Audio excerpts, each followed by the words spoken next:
Welcome back. आप देख रहे हैं आपके शेयर हमारी राय। ये कार्यक्रम आपके के लिए बना है जहां आपके सवालों के जवाब देते हम हाजिर हैं। एक नजर डालते हैं मार्केट्स पे। इस समय बिल्कुल फ्लैट निफ्टी कामकाज करते हुए 23,610 का लेवल है। आज गैप डाउन ओपनिंग हुई थी, उसके बाद एक रिकवरी भी देखने को मिली। तो क्या सस्टेन करेगा ये लेवल्स, आज के मेहमान से हम जरूर पूछेंगे। बैंक निफ्टी भी लाल निशान में है। बैंक निफ्टी एक्चुअली पार्टिसिपेट नहीं कर रहा और मिड कैप इंडेक्स में हरा निशान इस समय देखने को मिल रहा है। So overall the markets look range bound for now. India BRICS में आज 8% का उछाल है। 18.96 के आसपास इंडिया ब्रिक्स का कामकाज करते हुए आज के हमारे खास मेहमान हमारे साथ जुड़ चुके हैं। Mister Sachin Sarware, is AVP technical and derivative retail research at RBBI capital markets. Sachin, आपका बहुत बहुत स्वागत है कार्यक्रम में। और पहले तो मैं ये पूछूंगी, आपकी गैप जो आप निफ्टी में देख रहे थे वो फेल हुई या नहीं?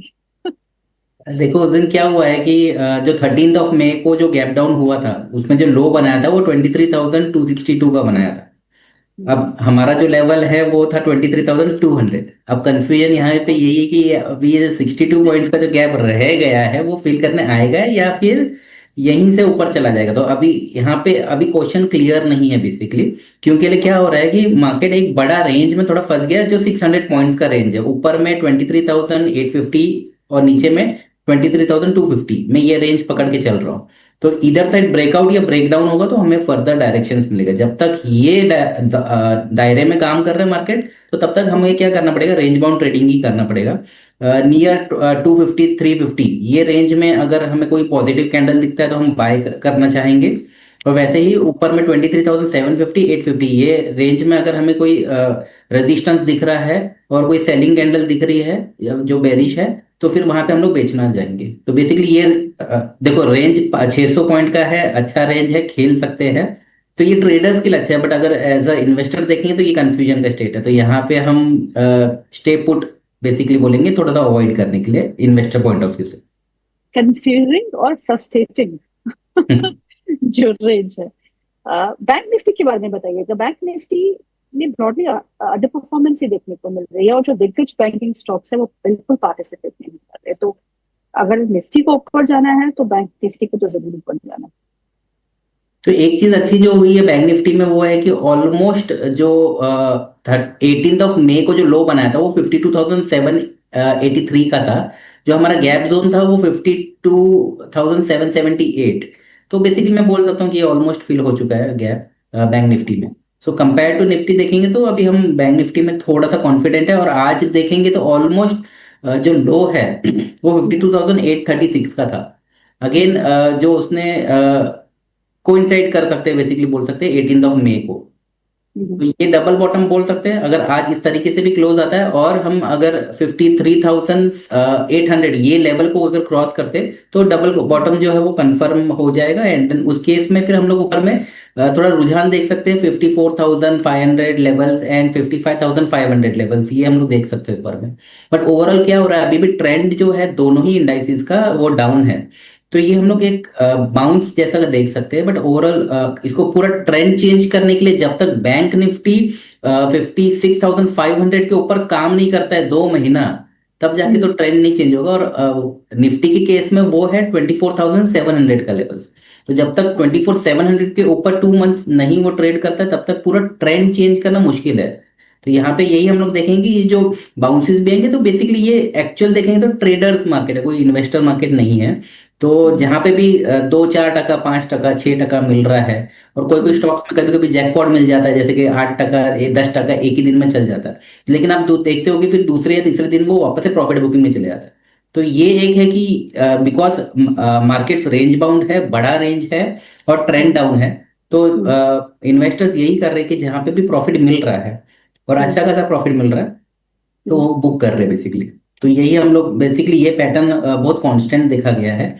तो सलाह यही रहेगी अगर जो short term traders medium term traders है वो पैसा तो बना रहे हैं ऑफ कोर्स, है ना। एंड स्टॉप लॉसेस भी हो रहे हैं, ऐसा नहीं है कि बिकॉज अचानक गैप डाउन हो रहा है मार्केट में, but that is okay because उन लोग डिसिप्लिन रहते हैं तभी जाके वो शॉर्ट और मीडियम टर्म ट्रेडर्स है। इधर फंस रहा है खाली जो है लॉन्ग टर्म इन्वेस्टर, क्योंकि वो बोल रहा है कि मैं एवरेज करूं नहीं करूं। तो ये सारी कंफ्यूजन है। तो आज अगर जो भी क्वेश्चन आते हैं मैं उसको देखना चाहूंगा कि किस तरीके से एड्रेस करते हैं। जी, चलिए। अच्छा, पहला सवाल जो है वो गनु जी का है, वो गनु बनर्जी। एलटी टेक्नोलॉजीज है उनके पास 3832 में खरीदा है। एमआरपीएल उनके पास 187 में खरीदा है। और एक्सिस बैंक है वो 1304 में खरीदा है।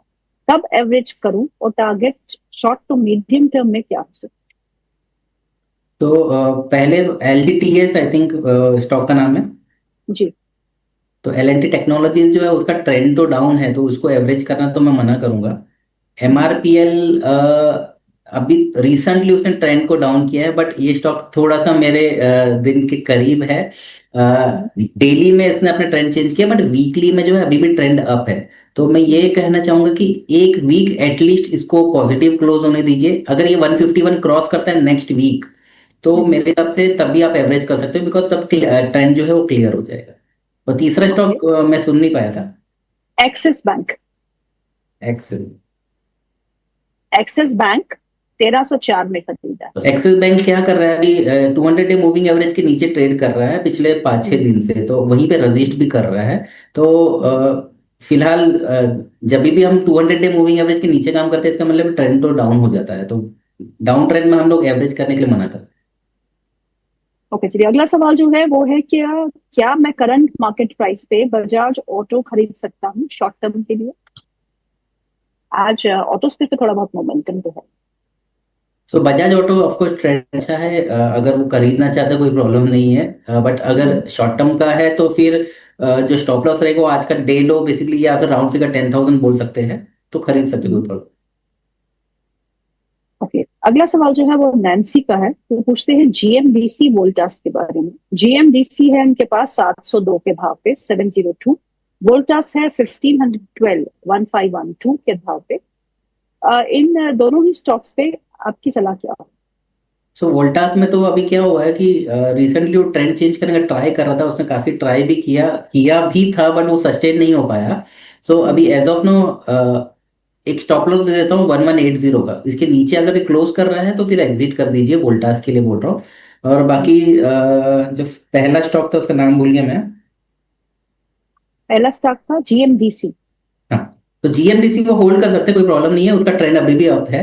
बट खाली इतना है कि मोमेंटम जो है देखो ट्रेंड अप है बट मोमेंटम डाउन है, तो उससे प्रॉब्लम ये हो रहा है कि इनका जो भाव है वो भाव से काफी नीचे चल रहा है। बट फिलहाल ट्रेंड अप है, तो फिर जब इसको खाली टाइम लग सकता है कि होल्ड कर सकते हैं, कोई प्रॉब्लम नहीं है मेरे हिसाब से। अगर इनको एवरेज भी करना रहेगा तो एक अच्छा मैं सपोर्ट जोन बता देता हूँ, जो है 600 से 610 के बीच में एक है, और दूसरा है 500 550 से 560। ये दो सपोर्ट जोन है। ये डीप जरूर है यहाँ करंट मार्केट प्राइस से, बट अगर कभी भी स्टॉक ये लेवल्स पे आ जाता तो वहां पे एडिशन करना चाहिए मेरे हिसाब से। चलिए अगला सवाल ले लेते हैं। अगला सवाल जो है वो रामाचंद्रन जी का है। रामाचंद्रन जी पूछते हैं श्रीराम फाइनेंस के बारे में। उन्होंने 993 पे श्रीराम फाइनेंस लिया है और वो 920 चल रहा है, क्या करूं अब इसमें? और कैनरा बैंक है उनके पास 144 पे लिया है और 124 का भाव चल रहा है। दोनों ही स्टॉक्स पे आपका क्या नजरिया है?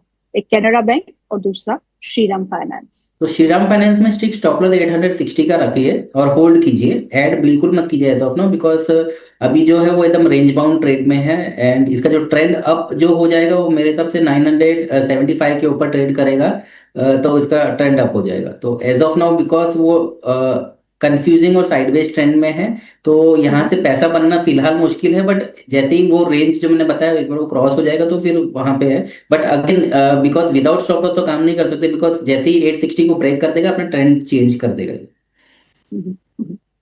और कैनरा बैंक। देखो PSU बैंक्स थोड़े टाइम तक फेवरेट थे, बट अभी PSU बैंक्स भी अपने 200 डे मूविंग एवरेज के नीचे चल रहा है। जैसे कि मैं कैनरा बैंक की देख रहा हूँ चार्ट, तो इसमें जो स्टॉप लॉस बन रहा है वो 120 लेवल्स का बन रहा है। जिस दिन भी 120 के नीचे क्लोज कर देगा, ये मेरे हिसाब से थोड़ा और डीपर करेक्शन जाएगा। ये 110 और 100 लेवल भी टच कर सकता है, तो थोड़ा ज्यादा डीप हो जाएगा वो। और उस केस में बिकॉज ट्रेंड भी डाउन रहेगा, ट्रेंड भी सपोर्ट नहीं करेगा, तो एक 120 स्टॉप लॉस के हिसाब से आप फिलहाल होल्ड कर सकते हो, बट जैसे ही वो हिट हो जाएगा एक बार एग्जिट कर देना। ओके, अगला सवाल जो है रामा शंकर जी का है। वो पूछते हैं उनके पास निफ्टी की 26 मई की मंथली कॉल जो एक्सपायर हो रही है वो 23,750 की कॉल ली हुई है उन्होंने। और उन्होंने 136 रुपीज पे दी है ये कॉल। वो आपसे पूछते हैं कि क्या करना चाहिए 23,750 के स्ट्राइक प्राइस पे। 136 23,750। रुपीज। इसके लिए मुझे ना ऑप्शन का 136। चार्ट भी एक बार देखना पड़ेगा मेरे को, थोड़ा सा टाइम दीजिए, मैं ओपन कर रहा हूँ।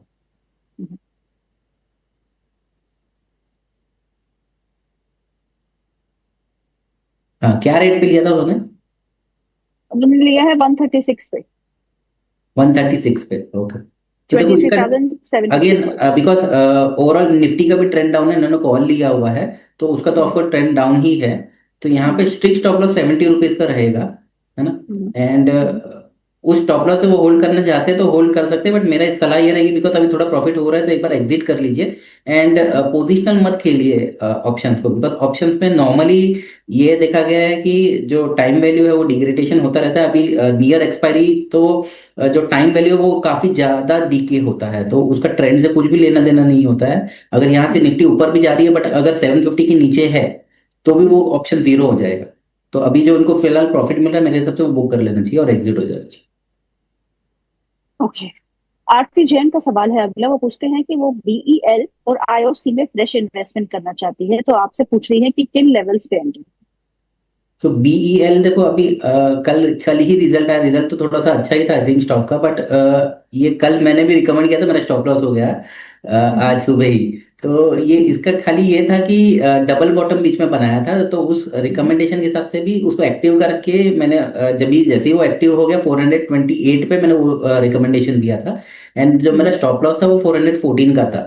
So okay. लेकिन वो आज हिट हो गया तो मेरा एग्जिट भी हो गया, प्लस आज 200 डे मूविंग एवरेज के नीचे चल रहा है स्टॉक, तो यहाँ पे से पता ना बेसिकली ये यहाँ से है कि मेकर एंड यहाँ से या तो निकल जाएगा या तो घुस जाएगा, इस तरीके का जब ट्रेंड बन जाता है तो ये बहुत अनसर्टन हो जाता है।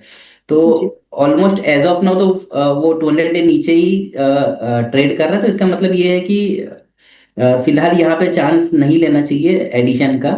एंड एक लेवल दे देता हूँ जो है 399, जिस दिन भी 399 के नीचे क्लोज किया मेरे हिसाब से तो एग्जिट कर देना जब भी बेटर है, क्योंकि थोड़ा ज्यादा डीप करेक्शन में पहुंच जाएगा स्टॉक, और उस केस में वो 350 और 300 लेवल भी दिखा सकता है, तो 399 का तो स्ट्रिक्ट स्टॉप लॉस रखना चाहिए।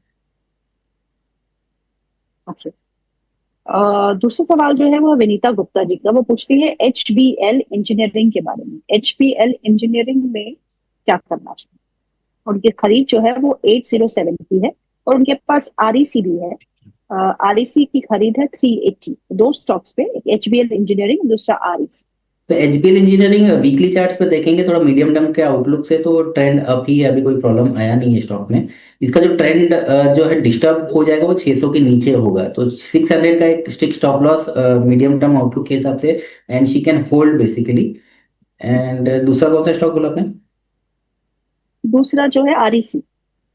सो आरईसी इसका जो डेली में ट्रेंड डाउन है, वीकली में भी इसने अपना ट्रेंड डाउन कर दिया, तो मेरे हिसाब से तो एग्जिट करना ज्यादा बेटर है। थोड़ा डीप करेक्शन हम लोग देख सकते हैं, एक बार ये स्टॉक ने 304 का एक लेवल है वो देना चाहूंगा, उसके नीचे अगर क्लोज किया तो 256 एंड 165 ये लेवल हम लोग देख सकते हैं, तो काफी डीप करेक्शन हो जाएगा। सो अगर वो होल्ड करना चाहते हैं तो 304 का स्टिक स्टॉप लॉस है।